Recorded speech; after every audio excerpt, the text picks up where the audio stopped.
When we come back, Leonardo DiCaprio in the Basketball Diaries, the story of a kid who goes from hoop dreams to heroin in a few short months.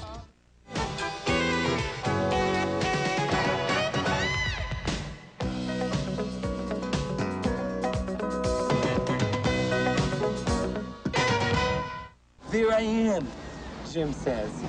Mickey takes out a bottle of carbonic cleaning fluid and suggests we do a little sniffing to get high. After 4 deep whips, we're sailing someplace else. Hey, Mickey, what are you doing? Leonardo DiCaprio is a high school basketball player and would-be creative writer who gets touchy when his friend Marky Mark there looks in his private notebooks in a scene from early in the Basketball Diaries.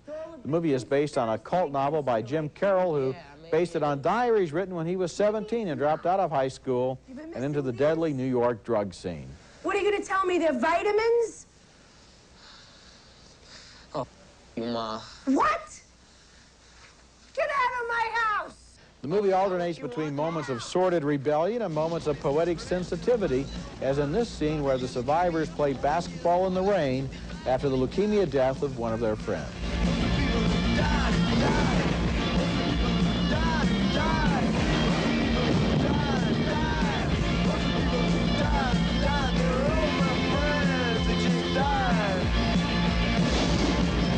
The movie's a little too eager, I think, to include scenes like this one where the young hero is initiated by a woman who equates drugs and sex. This is more of an adolescent fantasy than a possible reality. This one's, ribbed for extra pleasure. So what are you waiting for? What do you mean? Take off your clothes. The scenes I like the best and which seem most grounded in reality involved Ernie Hudson as a local man who has been through the drug scene and tries to help this troubled kid. Give it to me. I'll cut your throat, Reggie. Give it to me, all right? Just give it to me. I suppose the Basketball Diaries has its heart in the right place and is trying to communicate an important message, but the movie never really worked for me, and one problem was Leonardo DiCaprio and the first performance by this gifted young actor that, for me, was less than successful. I think maybe he was simply miscast in this story about hard-boiled street kids.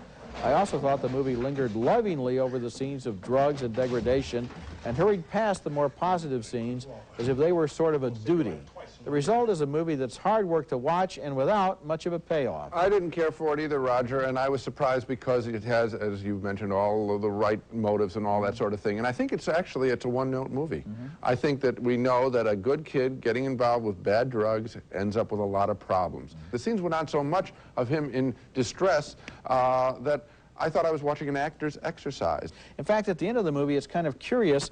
He walks in through something called a stage door, and you think he's going to an AA meeting or an NA meeting, but then after he gives his little talk, he's applauded by people in the audience, and you don't know, is this a performance? Or is it a meeting? The movie doesn't really have the nerve to declare itself I think it's clearly a performance based on the works of this novelist, who also did his writing, I think, in the 60s. Yeah. And this movie has been jumped up to the present day, and I think there are glitches in how the story is played because of that.